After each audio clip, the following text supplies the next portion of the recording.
to the Motor Yorkshireman, and it is that time again. My mid-season rankings of every driver in Formula 1 so far. 12 rounds out of the 24 have been completed, so it's time for me to place my drivers based on how well I think they've done, or how badly I think they've done this season. This video, of course, we'll be focusing on ranking them 20th to 11th. Next video will be out later on this week, of course, for the 10th to 1st. So if you want to see who's done the worst so far, who I rate has done the worst so far anyway, this is the bottom half of the field. The drivers who I think have maybe had a solid season but not done anything too special, or perhaps drivers that have just done incredibly badly. So without further ado, we'll kick things off with P20 then, shall we? And it is Liam Lawson for me. He has been the worst driver on the grid this season. I wouldn't say by a mile, but at stages earlier on this season, it was by a mile. What have we seen from him? Monaco was a good race, and that has realistically been about it. We've seen lots and lots of times where he's just not been on pace with his teammate Isaac Hadjar. I'm even discounting the 2 races at Red Bull. I'm just focusing on the 10 that he did with the RB squad. And don't get me wrong, I've given him a couple of races to get up to speed as well with that. You know, being ditched from Red Bull, coming into the RB team. But it's a team he already knows. He's done a part season last season with them, of course. He knows the team. He knows that team. And I gave him a couple of races to get up to speed, and we've still not seen anything special of him. Often Q1 eliminations, while his teammate has been getting into Q2 as an absolute minimum, Q3 sometimes for Hadjar. We've seen the odd performance where he has matched and maybe slightly beaten Hadjar, but you have to remember, Liam Lawson isn't really a rookie, is he? He's had a part season in 23, a part season in 24, and he's now in his first full-time season. He's already completed a season's worth of races, as at the time of recording, in the various stages he's done. He's had a lot of progression. He's had a lot of chance to do well, and I think we've seen the best of him when he was in 23, when he stepped in for the injured Daniel Ricciardo, where he came in and did some impressive performances immediately. This time around, though, there's just been nothing from him. Like I say, it's been Q1 eliminations, there's been a lot of attitude down the radio as well, of course. It's just not been great, and apart from Monaco, I've not seen anything of him where I can say, yeah, Liam, you deserve to be on the sport, you deserve to be on the grid. And that's a shame, because I had high hopes for him going into this season. Not particularly with Red Bull, but I thought, well, once he's back to RB now, at least he can show him what he's capable of, what he can prove, and it's just the difficult Red Bull car that has cost him. But it hasn't been the case. Isaac Hadjar has walked all over him, I would say 90% of the time.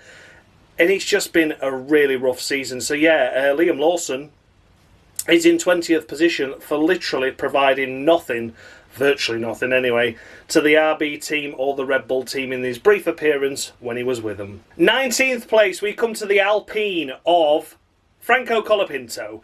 Now, I do just have to say, of course, Colapinto has replaced Jack Doohan, and we know that. I mean, it was always brewing, wasn't it? It was expected before the season even began that Jack Doohan would be gone before 5 races. He lasted 6.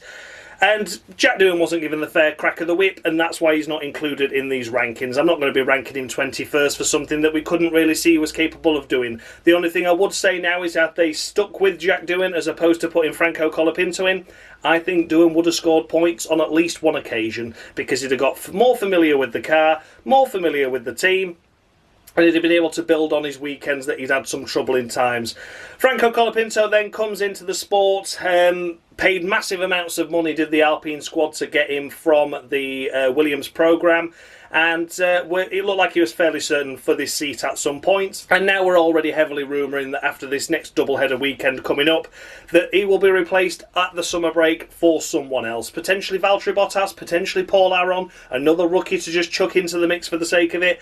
I don't know. I don't lay the blame fully with Franco Colapinto for this at all, but 19th place is where he does deserve to be placed, because he has been nowhere near the likes of his teammate Pierre Gasly. And in some aspects we can't expect him to, can we? But there's been moments where it's been troubling, and we've seen accidents at Imola, we've seen, you know, offs, we've seen spins, and we've also seen him burn the clutch out on 2 occasions as well. The latest, of course, being at the British Grand Prix, where he got the car in second gear and burnt the clutch out trying to pull away, and that is why he didn't leave the pits.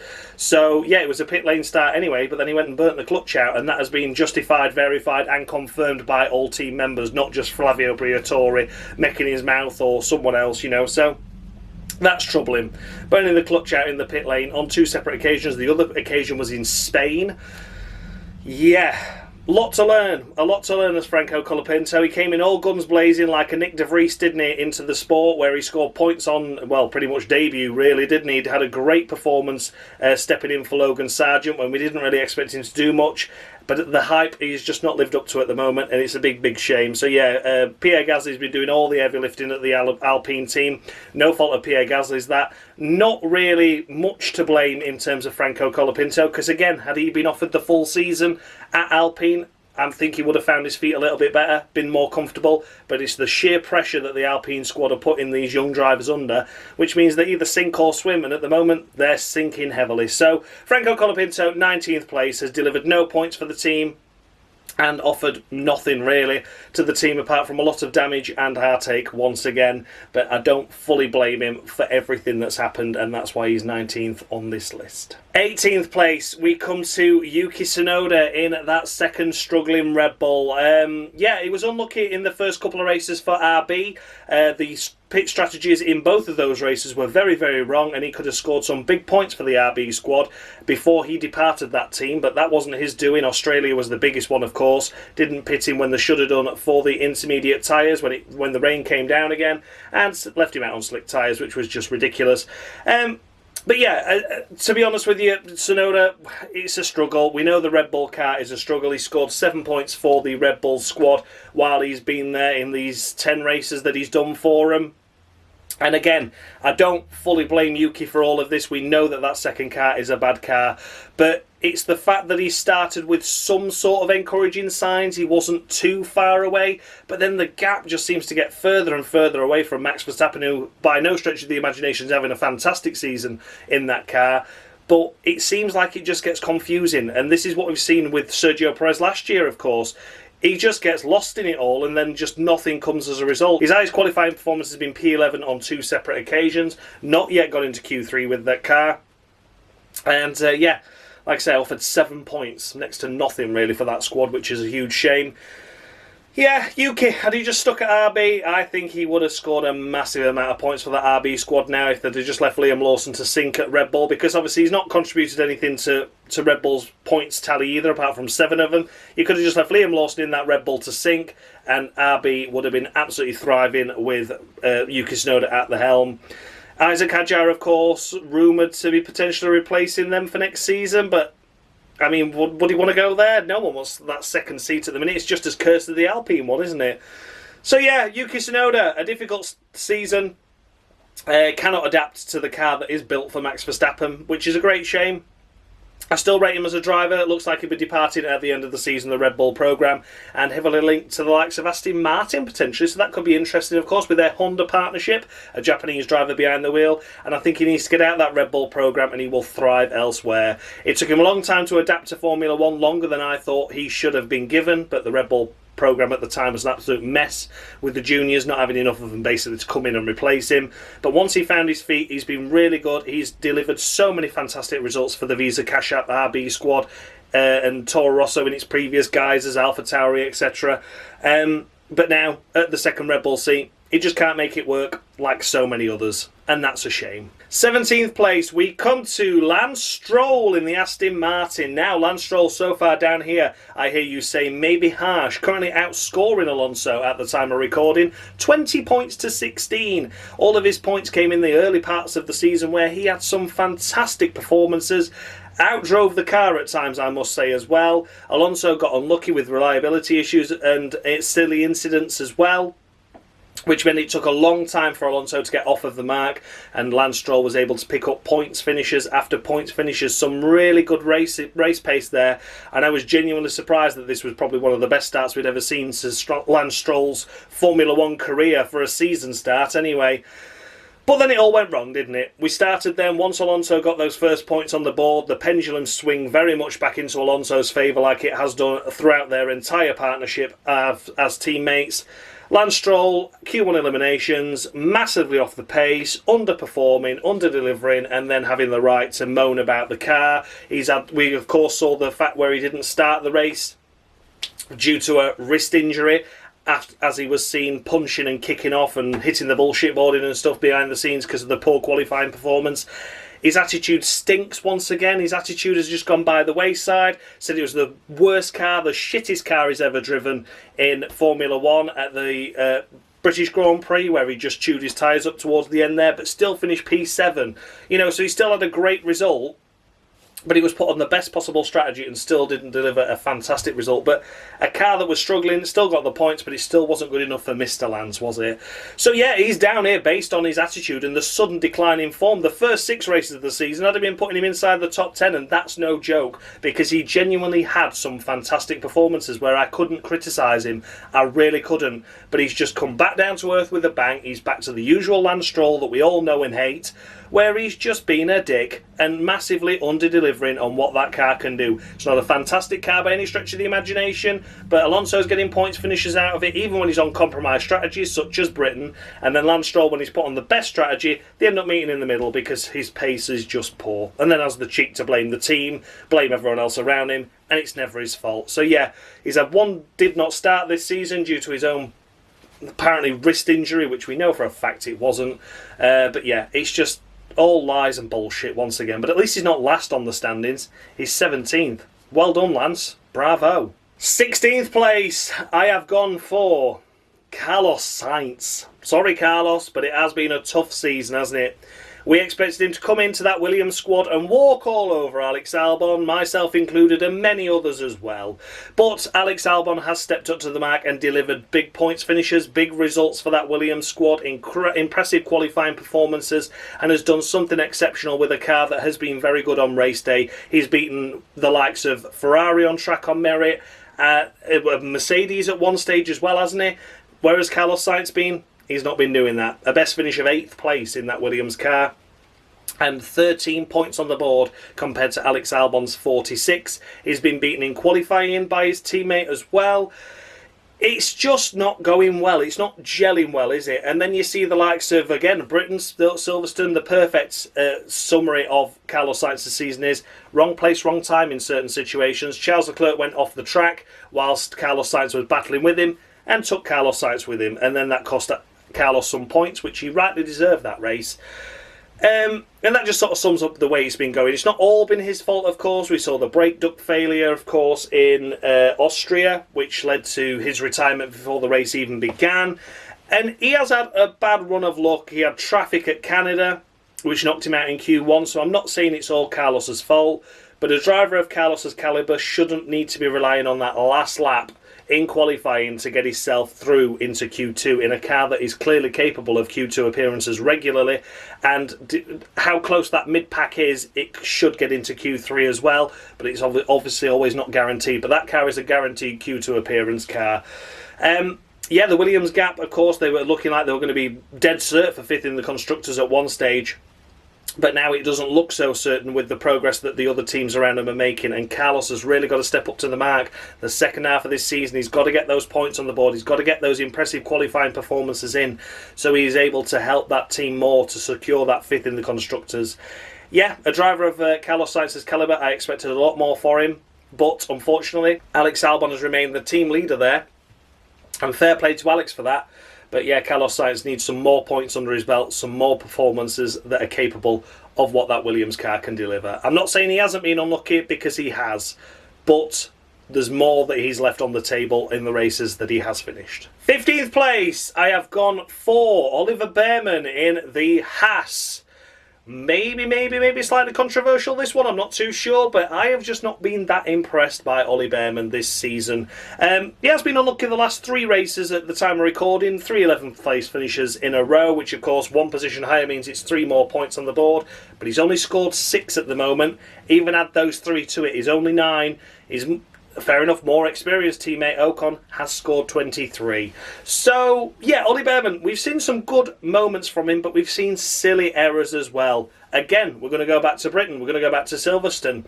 That spin into the pit lane at the end of the free practice session where he picked himself a 10-place grid penalty up for and rightly so crashing into the pits during a red flag is unforgivable. That is not just a rookie error. That is a silly error by anyone. And yeah, that was unforgivable. Then he went and qualified himself in 8th place, but because of the 10-place grid penalty, it ruined his entire weekend. And then in that race as well, made contact with his teammate. Both of them went into a double spin. And again, cost him chance of points. So Britain sums up his season pretty much so far. It's been an uphill battle. He's been, he's had his fair share of bullshit penalties as well from the stewards, don't get me wrong. He had a 10-place grid drop earlier in the season for something that didn't deserve to be penalised, in my opinion. But this one at the Silverstone Grand Prix really did need punishing, and he was punished for it. So yeah, Berman, it's been an uphill battle. He's not been the best of the rookies in my personal opinion. 6 points on the board. Should have been a lot more. It should be double figures. Yeah, I'm not saying he has to beat his teammate Ocon every single race of the weekend, every single race, but I expected him to be a lot closer. And yeah, we've not seen the best of him yet. So the second half of the season, hopefully, he can settle down and get into a rhythm and pick up some good points. It's a tight midfield battle, that. And they need every point possible, do Haas. And Ollie at the moment just isn't quite delivering the results for him. Which is a shame to say. I like Ollie, and I think he has got potential to remain in the sport. But for now, for these first 12 races, looking back at it, it's not been incredible, has it? 14th place. This one is going to be controversial, I know, but you can't argue with me. It's Lewis Hamilton. Lewis Hamilton, what a dismal season he has had for that Ferrari team so far. Apart from that China sprint, we have seen nothing of the Lewis Hamilton of previous seasons. The, champion of... 7-time world champion, this guy, But where has he been? Nowhere. We've seen silly Q2 eliminations. We've seen him barely getting out of Q1 at times as well. The race pace has been poor.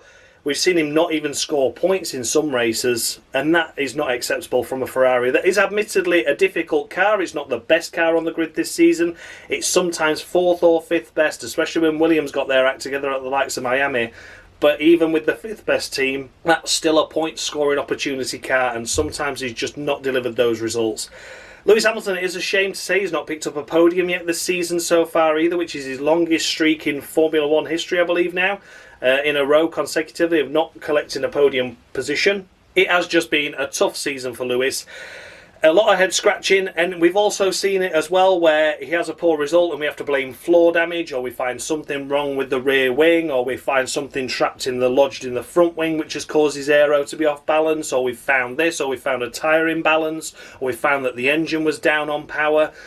But we always find these post-race as sort of like an excuse to excuse his poor performance and to try and make him feel better that it's not him. But how many more problems must he keep having before he finally realises that it's him that's not delivering the results, and it's not just the car. The car isn't a race-winning car. The car sometimes isn't a podium-finishing car, but it's still a Ferrari that is capable of a lot more than what Lewis Hamilton has done in it.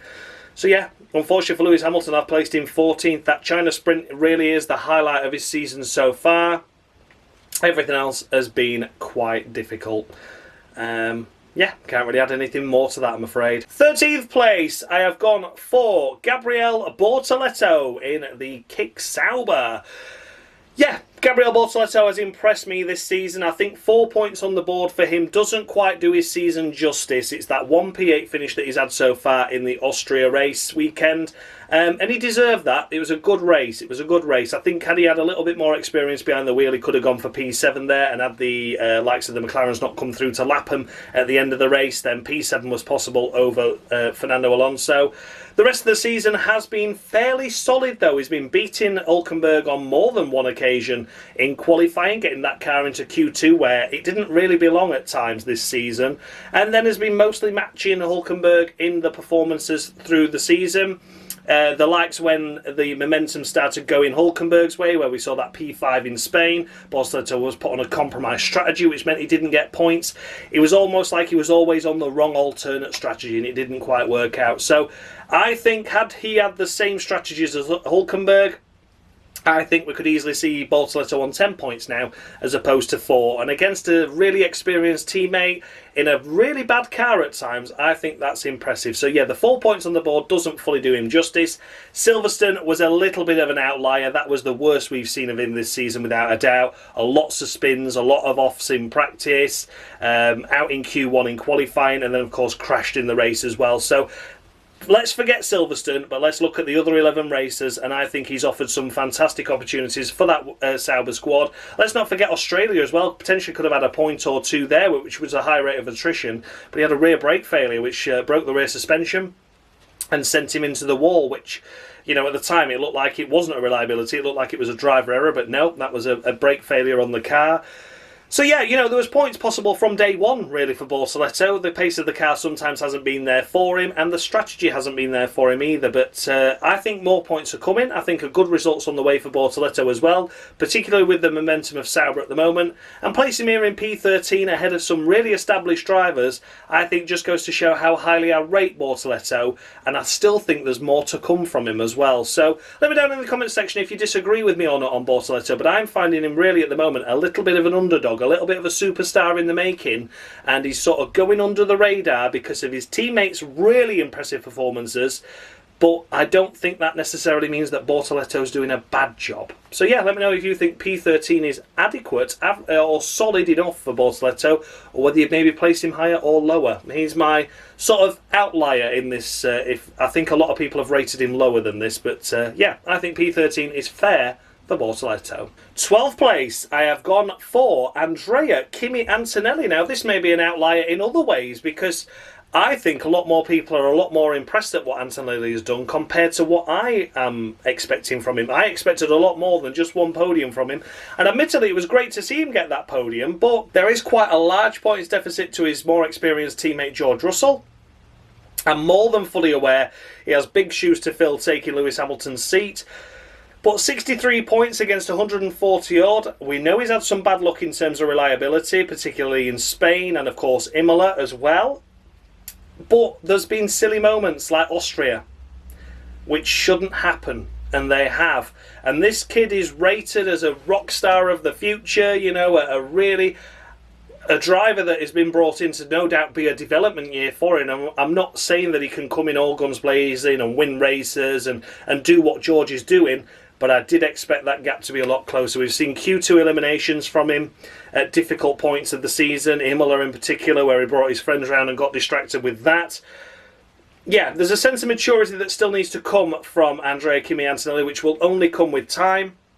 There's still some performances that have been left on the table. Poor pace, struggling with tyre strategies particularly as well, struggling to keep the tyre life within the car and within the race. So yeah, Andrea Antonelli placed him here in 12th place is no real disrespect to him. We know he's a rookie with big shoes to fill at a big team like Mercedes.